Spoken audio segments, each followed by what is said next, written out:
سادتي وسيداتي، طيب الله أوقاتكم أينما كنتم بكل خير. أحييكم في ميادين نشرة أخبار المساء من الفضائية الإريترية والمستهل بأبرز العناوين.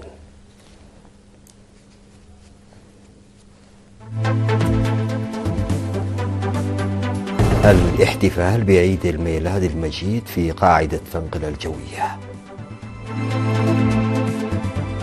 نتائج مرضية من برنامج الزراعة في المساحات الصغيرة المربحة. تنظيم مسابقة للأزياء والجمال.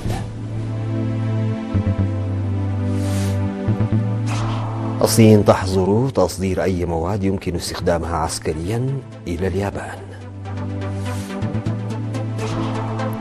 فنزويلا ستسلم زهاء 50 مليون برميل من النفط لأمريكا.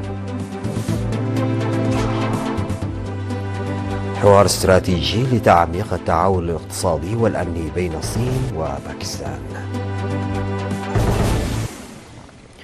السلام عليكم ورحمة الله. تم الاحتفال بعيد الميلاد المجيد على مستوى البلاد في قاعدة فنقل الجوية بالتنسيق بين وزارة الإعلام ومفوضية الثقافة والرياضة.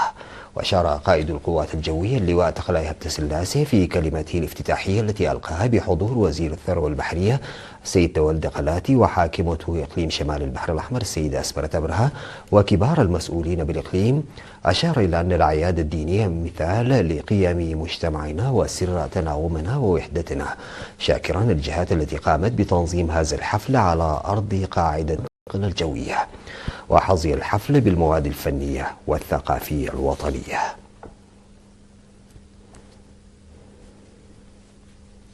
أفاد المزارعون بأن الزراعة المربحة في مساحة صغيرة التي تقوم بها وزارة الزراعة في إطار استراتيجية الغذاء الآمن والمغذي للجميع في كل مكان تحقق إنتاج وفير.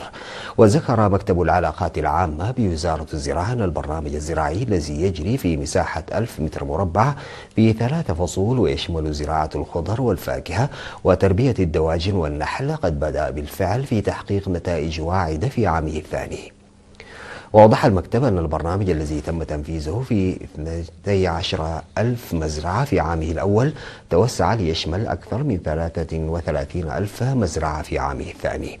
وذكر المزارع برخة تخسته من بلزة بمديرية سرجقة وهو أحد أوائل المستفيدين من البرنامج أنه تمكن من حصاد ما يصل إلى 70 كنتالا من الذرة من الهكتار الواحد. من جانبه ذكر المزارع يوسف تخلماريان من عالدخالة إنه حصد أكثر من 9 كنتالات من الذرة الشامية من مساحة 1000 متر مربع في الدور الأول، ويعمل أيضا في تربية الدواجن والنحل.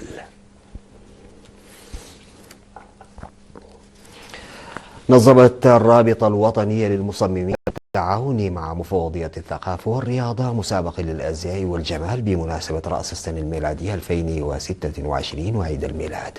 وكان موضوع المسابقة التي استمرت لأكثر من 3 ساعات أزياؤنا المتعددة القوميات هي أساس هويتنا. وقال رئيس الرابطة السيد إبراهيم سلطان إن المرحلة النهائية للمسابقة التي بدأت في 29 من نوفمبر بمشاركة 90 مصمما و84 عارضة أزياء اقتصرت بين 20 عارضة أزياء و20 زيا. وأضاف السيد مهاد سليمان رئيس فرع التراث الثقافي في لجنة الثقافة والرياضة أن أسلوب الملابس هو القدرة على عكس قوة الأفكار فنيا في الأقمشة. وفي الختام تم تقديم الجوائز للمصممين والعارضات الفائزين. وتأسست الرابطة الوطنية للمصممين عام 2022 ويبلغ عدد أعضائها حتى الآن 200 عضو.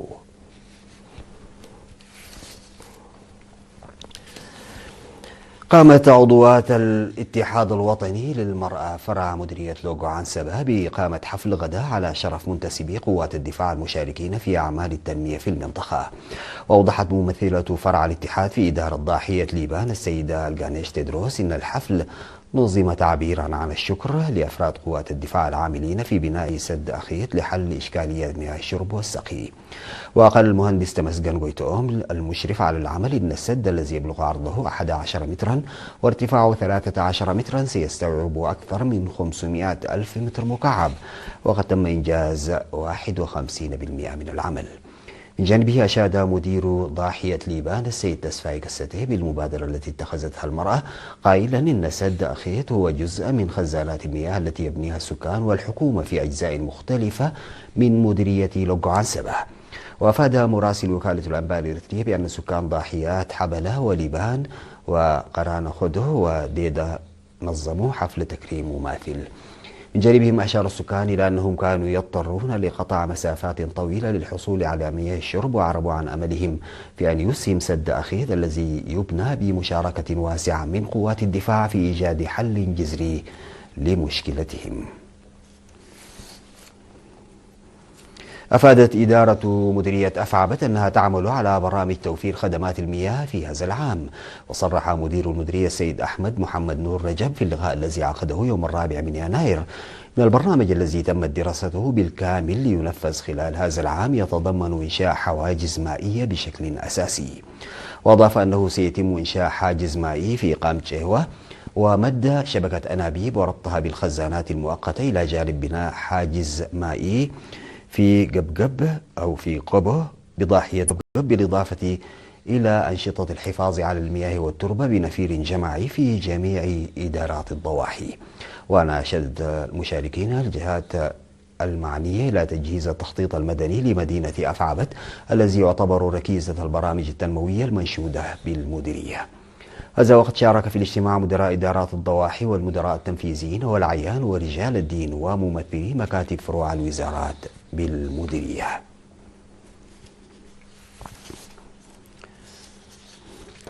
وقبل ختام الأنباء الداخلية إلى حضراتكم هذا التنويه. تعلن وزارة الإعلام أن فخامة الرئيس آسف ورقي سيجري مقابلة مع وسائل الإعلام الإريترية في الأيام المقبلة حول الأوضاع الداخلية والإقليمية والدولية. بعد الفاصل سادتي يعود بالأخبار الخارجية.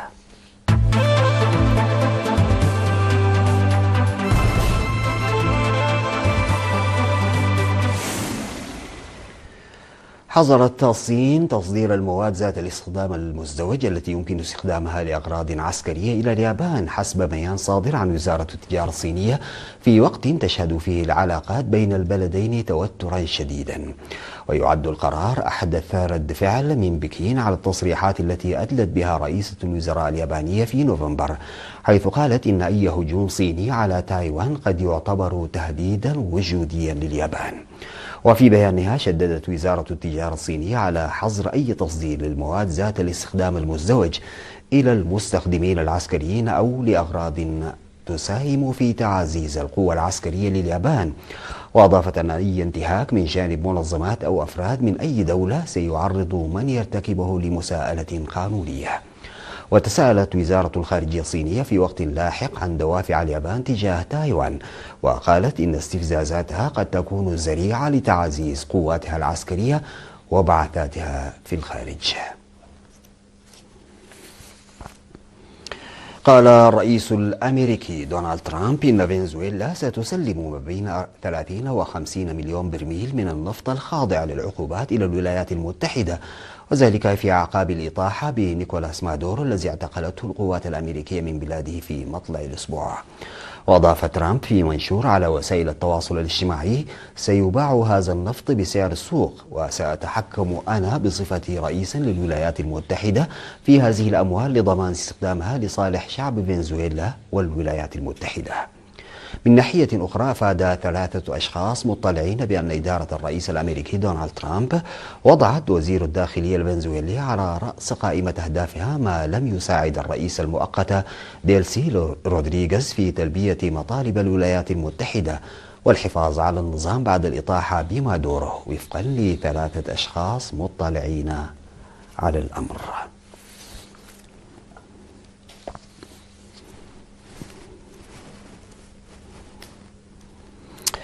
اتفقت الصين وباكستان على تعميق التعاون في مجالات الصناعة والزراعة والتعدين وتوسيع الشراكة في التجارة والاستثمار وتكنولوجيا المعلومات والأمن السيبراني. جاء ذلك في بيان مشترك بعد الجولة السابعة من الحوار الاستراتيجي بين وزيري خارجية الصين وانغ يي وباكستان إسحاق دار في بكين. وتعهد البلدان بتعزيز التعاون في القطاعين المالي والمصرفي ودعم بعضهما البعض على المنصات المالية والإقليمية والدولية، متعددة الأطراف حسب ما أوردت وكالة أنباء شينخوا الرسمية. وأكد البلدان في بيانهما المشترك أن الصين وباكستان شريكان استراتيجيان في جميع الأحوال تجمعهما صداقة راسخة لا تتزعزع وثقة استراتيجية متبادلة.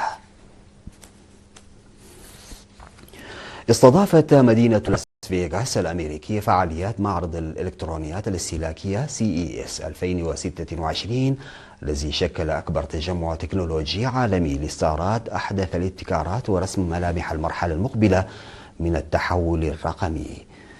جمع المعرض كبرى الشركات التقنية والناشئة التي عرضت حلولا اعتمدت بشكل جذري على الذكاء الاصطناعي التوليدي والأنظمة المستقلة في مشهد عكس تسارعا غير مسبوق في تطور التقنيات الذكية. هيمن مفهوم الذكاء الاصطناعي الوكيل على منصات العرض، استجاوزت التقنيات مرحلة الاستجابة للأوامر لتصل إلى اتخاذ قرارات استباقية وتنفيذ مهام معقدة بشكل مستقل. وعرضت الشركات الكبرى أحدث منتجاتها التي تعكس تطورا ملحوظا في الذكاء الاصطناعي والروبوتات والشاشات المتقدمة وأجهزة الاستهلاك الذكية. ختاما سادتي لنشرة الأخبار إلى حضراتكم تذكير بأبرز العناوين. الاحتفال بعيد الميلاد المجيد في قاعدة فرانكلين الجوية. نتائج مرضية من برنامج الزراعة في مساحات الصغيرة المربحة. تنظيم مسابقة للأزياء والجمال.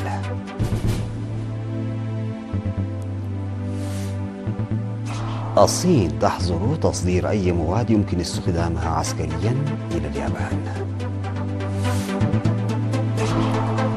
فنزويلا ستسلم زهاء 50 مليون برميل من النفط لأمريكا. حوار استراتيجي لتعميق التعاون الاقتصادي والأمني بين الصين وباكستان. انتهت نشرة أخبار المساء، قدمتها لحضراتكم من الفضائية الإريترية. شكرا لمتابعتكم. السلام عليكم ورحمة الله تعالى وبركاته.